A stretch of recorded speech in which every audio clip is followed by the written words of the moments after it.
Hi dears, ഇന്നത്തെ video എന്ന് പറഞ്ഞു കഴിഞ്ഞാൽ കുറേ ആൾക്കാർ ആവശ്യപ്പെട്ടിട്ടുണ്ടായിരുന്നു ഹെയർ സ്റ്റൈൽ ചെയ്യുന്ന വീഡിയോ ഇടാവോ എന്ന് ചോദിച്ചിട്ട്. അവർക്ക് വേണ്ടിയിട്ടാണ്. അപ്പോൾ നമ്മൾ ആദ്യം ഹെയർ സ്റ്റൈൽ തുടങ്ങുന്നതിന് മുന്നേ നമ്മൾ ഹെയർ പ്രിപ്പിംഗ് എന്ന് പറയുന്നൊരു കാര്യമുണ്ട്. അത് നമ്മൾ കൃത്യമായിട്ട് ചെയ്താൽ മാത്രമേ നമുക്കൊരു ഹെയർ സ്റ്റൈൽ പെർഫെക്ഷൻ ആയിട്ട് ഇരിക്കുകയുള്ളൂ. അപ്പോൾ ഈ ഹെയറിനെ നമ്മൾ ആദ്യം ചെയ്തത് അയണിങ് ചെയ്തു, പിന്നെ ക്രിമ്പിങ് ചെയ്തു, ആസ് യൂഷ്വൽ ഒരു ചെറിയ കേൾസ് കൊടുത്തു. അപ്പോൾ കേളിങ് ചെയ്യുമ്പോഴത്തേക്കും നമുക്ക് കുറച്ചുകൂടെ ഒരു ഡെഫിനിഷൻ കിട്ടും, കാണാൻ കുറച്ചുകൂടെ ഭംഗിയുണ്ടാവും. ഇതൊരു മെസ്സി ബ്രൈഡാണ് കേട്ടോ. നമുക്ക് ഹൽദിക്കൊക്കെ യൂസ് ചെയ്യാൻ പറ്റിയ ഒരു ഹെയർ സ്റ്റൈലാണ്.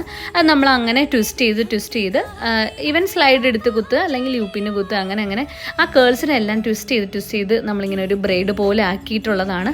അതിനുശേഷം നമുക്ക് ഹെയർ ആക്സസറീസ് എന്തെങ്കിലും വയ്ക്കാം. അപ്പോൾ പുള്ളിക്കാരിയുടെ യെല്ലോ കളർ ഡ്രസ്സ് ആയതുകൊണ്ട് തന്നെ ഹെൽത്തി അല്ലേ. അപ്പോൾ നമ്മൾ യെല്ലോ കളർ ചെറിയ ഫ്ലവേഴ്സ് വെച്ചിട്ടായിരുന്നു ചെയ്തത്. അത് നമ്മളൊരു സ്ലൈഡിൽ കുത്തിയിട്ട് പിൻ ചെയ്ത് പോവുക. അപ്പം വേറെ ഒന്നുമില്ല, ആ കേൾസിനെ ട്വിസ്റ്റ് ചെയ്ത് ഒരു ബ്രൈഡ് പോലെ അങ്ങ് ചെയ്തെടുത്ത് സ്ലൈഡിലാണ് ഇത് കൂടുതലും പോയത്. അപ്പം എല്ലാവർക്കും ഹെയർ സ്റ്റൈൽ ഇഷ്ടമായെന്ന് വിചാരിക്കുന്നു. കൂടുതൽ വീഡിയോസ് ആയിട്ട് ഉടനെ വരുന്നതാണ്. ബൈ.